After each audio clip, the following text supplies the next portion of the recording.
Okay, Jamie, here we go.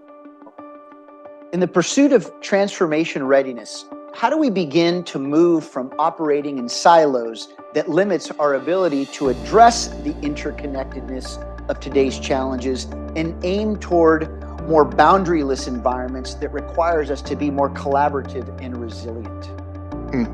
Yeah, great question, by the way. And I think you first have to start by realizing these have evolved over decades, really, right? And when you're thinking about a standardized, highly efficient, kind of Tayloristic, scientific principles of management sort of world, they made sense, right? Because it's efficient to pass one thing to another.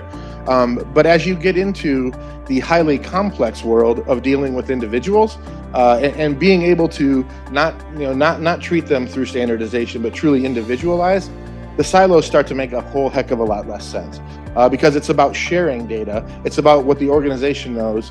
So you can't do it all at once.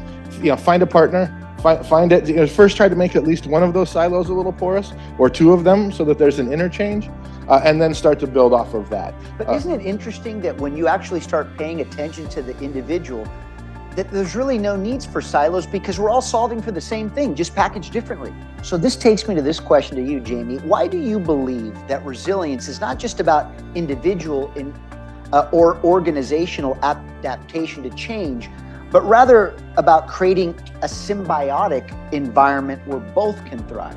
I think if you don't end up with that symbiosis, there's always going to be a tension. It's like trying to run, Mac software on a PC, right? Like you have. I view the kind of organization and the enterprise as the operating system, and then the individuals and the things that you're trying to do as the apps that run on top of that. If they're not working together, it's never going to be smooth, right? So the individual's defining the transformation. Absolutely, yes, and they have to also. Be willing to provide that they're the pilot of that journey, right? You can't wait for someone else to help you transform individually, but it's our role as leaders then to create that environment. So Santi, let's move from brand identity to individual identities. How do you move away from making people feel forced to comply with their employer's brand, right? Their values, and aim towards accounting for the strengths, capacities, and values, and even more so the realities of individuals to create a greater sense of alignment? There were hints all throughout the day about the answer to this question. And it's basically, I'm gonna define it in one word, it's clarity. But it's clarity in communication and consistent behavior, right? If you say you value this, just align everything to that. And let me be part of the how, right? Tell me the what, let's align on the what, and let me be part of the how.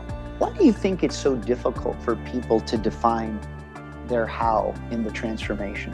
Well, that's a great question, actually. And I think that's where most transformations kind of go to die, right? And so if it's overly prescribed from the beginning, you're not making room for the learning that you're going to do along the way, right? And so this isn't some big manual you can download or a methodology you can buy or whatever, because every organization and every individual's transformation is going to be different. And the beauty of that and making room for that and that serendipity and discovery, if you don't have that, you don't have the psychological safety you need to complete that at all. Santi, what's the individual's responsibility and what's the organizational's responsibility during transformation?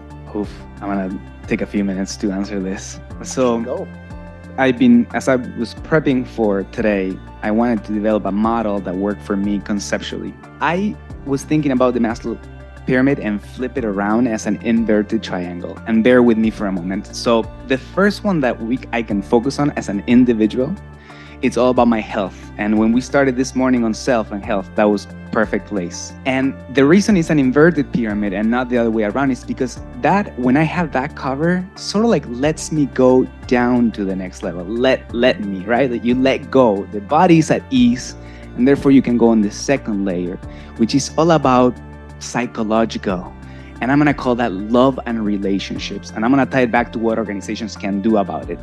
And when you are with your self-worth doing well, when you're connected, when you feel loved, you can go to the next layer at the bottom of the triangle in the spiritual space, in the life purpose space. So the corporations or companies, organizations can provide opportunities for connections. Now, those connections, Organizations cannot force them to happen. They just can provide environments where those things happen. The reason connection matters is because when we have secure bonds, we are more resilient. And my table was discussing before about whether resilience is only achieved by personal experience. Do I have to go through tough things so I bounce back 2 times, 3 times, and the more I do it, the more comfortable I become?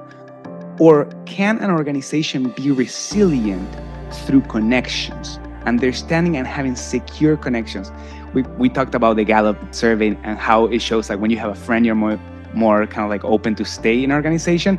That is kind of surface level. What's driving that is that sense of secure attachment. So we talk about health, we talk about relationships and connections, and the last one is spirituality. So what can companies provide for spirituality? It's a moment of reflection. So one of the things that is amazing about General Mills that they are doing is something called courageous conversations. A bunch of people get into a room like this, and after a tough, presentation on a topic, they get to discuss. And that moment of reflection, whether that is personal or collective, it's amazing for those things.